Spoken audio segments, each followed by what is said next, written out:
Mesdemoiselles et messieurs, bonjour. Écoutez ce que le président ougandais vient de dire sur la République démocratique du Congo. Congo, what they call Ituri, but it was part of Bunyoro. It's part of our system. La province de l'Ituri appartient à l'Ouganda. C'est ce que le président ougandais Yoweri Kaguta Museveni vient de dire.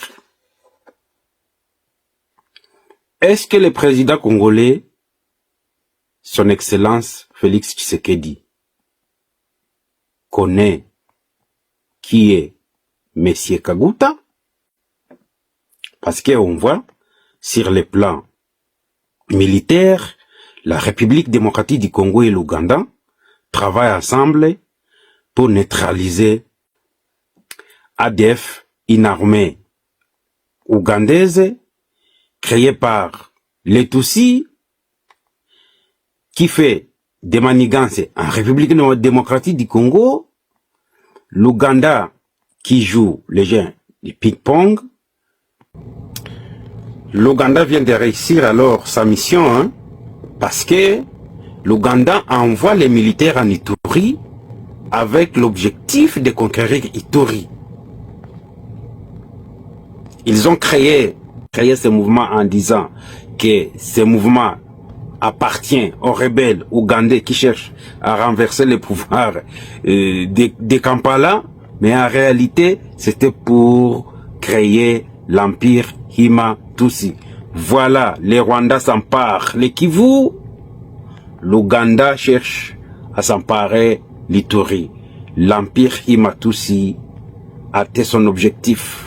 Na ouvrir à responsabilité il y a l'armée. L'armée a le chef d'état-major de l'armée. La politique de défense, c'est le ministre de la Défense. Et au-dessus de tout ça, il y a le commandant suprême qui est le président de la République. Donc, les responsables sont désignés. Mais oui. Qui doit répondre? Qui doit être Les responsables sont désignés. Je l'ai dit. Tu m'écoutes pas? Je l'ai dit, les responsables sont désignés. Et je les ai cités. Chef d'état-major, ministre de la Défense pour la politique et président de la République comme commandant suprême. Mais en tant qu'État, que faisons-nous? En tant que Congolais, que faisons-nous d'autre que de passer notre temps à dire voilà, c'est la faute à l'autre? Le Rwanda et le groupe armé M23 AFC ont lancé de nouvelles attaques coordonnées au lieu de cesser les hostilités. Ils les ont intensifiées, renforcé leurs forces, violant ainsi la souveraineté congolaise de la manière la plus flagrante. Kinshasa hausse le ton et dénonce cette énième violation du territoire congolais par le Rwanda sous couvert de l'AFC M23. Face à cette situation, le gouvernement congolais a une position claire et responsable. Nous ne capitulerons pas. Les forces armées de la République démocratique du Congo, appuyées par les forces alliées, se réorganisent et se repositionnent pour défendre l'intégrité des territoires. La bataille pour Uvira et le Sud Kivu n'est pas terminée. Violation de l'accord du 4 décembre dernier signé aux USA. Tragédie humanitaire avec de milliers de familles jetées sur le route de l'exode. Le ministre d'État en charge de la justice précise au corps diplomatique accréditant à RDC. Nous tenons le Rwanda et ses dirigeants pleinement responsables de cette agression. Les preuves de son implication directe sont accablantes. Ce n'est plus une question d'allégation, puisque le président Kagame lui-même a dit que cette partie du territoire était entre ses mains. Donc il réaffirme sa responsabilité personnelle. C'est pourquoi aujourd'hui je lance un appel solennel à la communauté internationale. Passer du constat à l'action. Condamner clairement et sans équivoque l'agression rwandaise et l'occupation d'Uvira.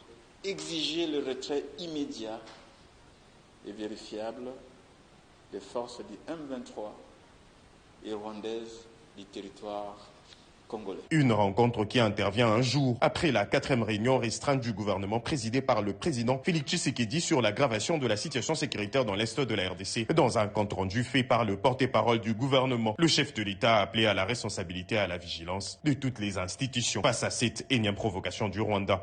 Dans un communiqué, le gouvernement congolais a exprimé sa solidarité et compassion aux populations victimes, notamment celles d'Ouvira.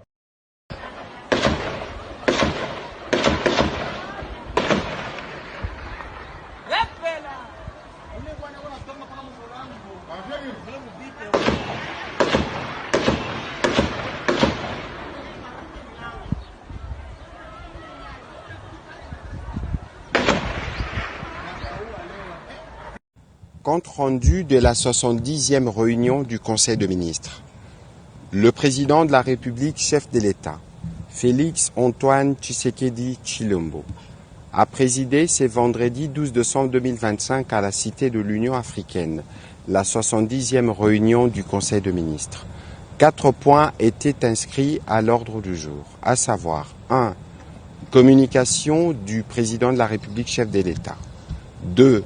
Point d'information. 3. Approbation d'un relevé des décisions du Conseil de ministres. 4. Examen et adoption de textes.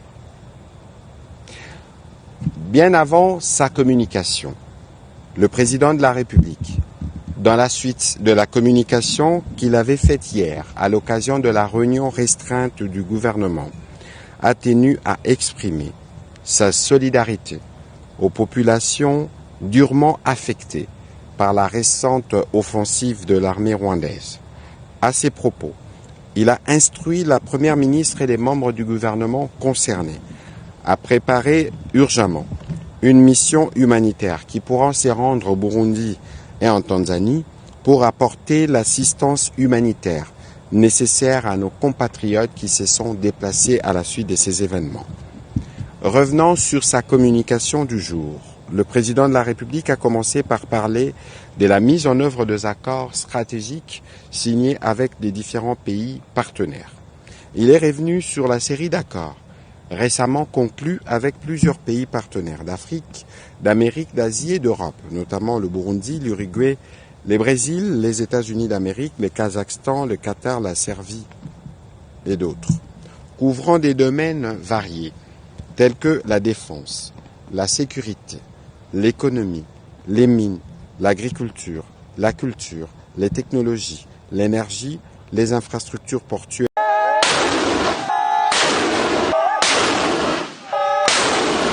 En Ituri, les opérations militaires se poursuivent avec détermination.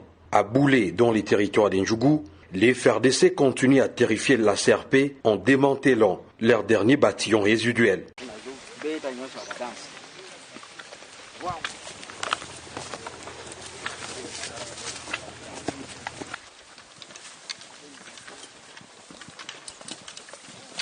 Sur les rives du littoral du lac Albert, la paix se renforce progressivement après la défaite écrasante infligée à une milice particulièrement active dans cette zone stratégique.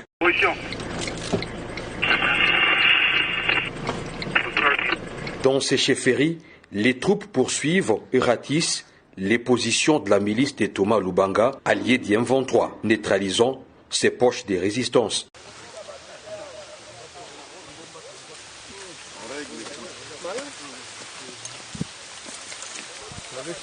Au cours de ces opérations, les FARDC ont découvert une cache d'armes impressionnante appartenant à la milice CRP. L'arsenal saisi comprend 2 armes individuelles, 15 fusils d'assaut AK-47, 2 mitrailleuses PKM, plus de 650 des munitions PKM et plusieurs munitions destinées aux AK-47.